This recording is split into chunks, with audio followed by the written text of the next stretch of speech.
Okay, so the whole plan with what we're trying to do here is I'm very much a city girl. Um, and I think that every now and then we need a break and we need to remember what the outside world is like, especially the natural world.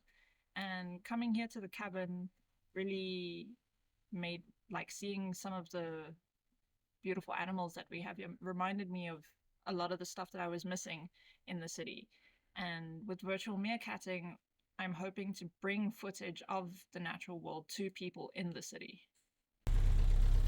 The cabin where I placed the first trail camera is about 130 kilometers north of Pretoria, and it's completely off-grid, meaning no cellular coverage, no internet, and no electricity.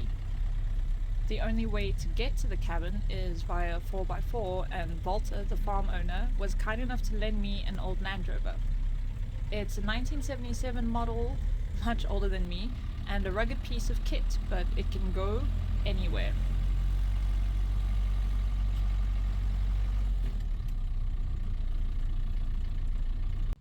To avoid damage to the Land Rover, sometimes it's necessary to clear the path of all the overgrowth.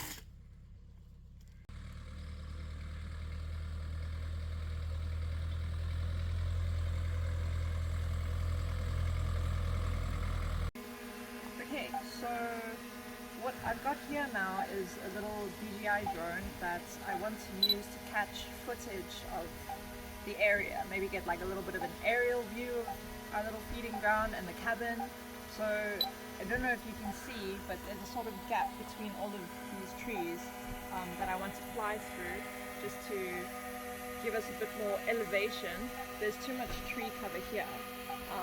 So wish me luck.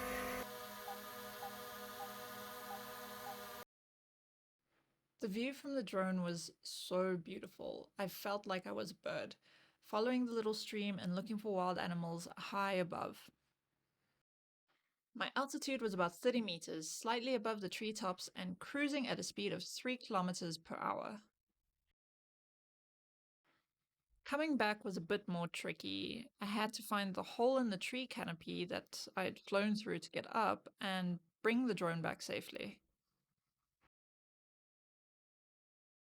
So since starting this project, um, we've it's been pretty slow at first. I think the first week that we checked the camera footage, we only had um, two different kinds of animals and a bird. That being the troop of baboons that live in the mountains here, and a herd of cattle from one of the neighboring farms. Um, the neighbor didn't have enough grass for the cattle to graze on, and so he asked if he could send his cattle this way, and they ate everything all day, every day. It was quite destructive to the grass here, actually. And over the weeks, this little spot has become increasingly more popular for the different animals. We've got regular visitors, a beautiful Duiker doe and her fawn feed here constantly. The troop of baboons, which for the most part were quite, what's the word I'm looking for? At first I thought they would be a nuisance, but they've actually made for some really beautiful footage. They've been here a constant since the beginning.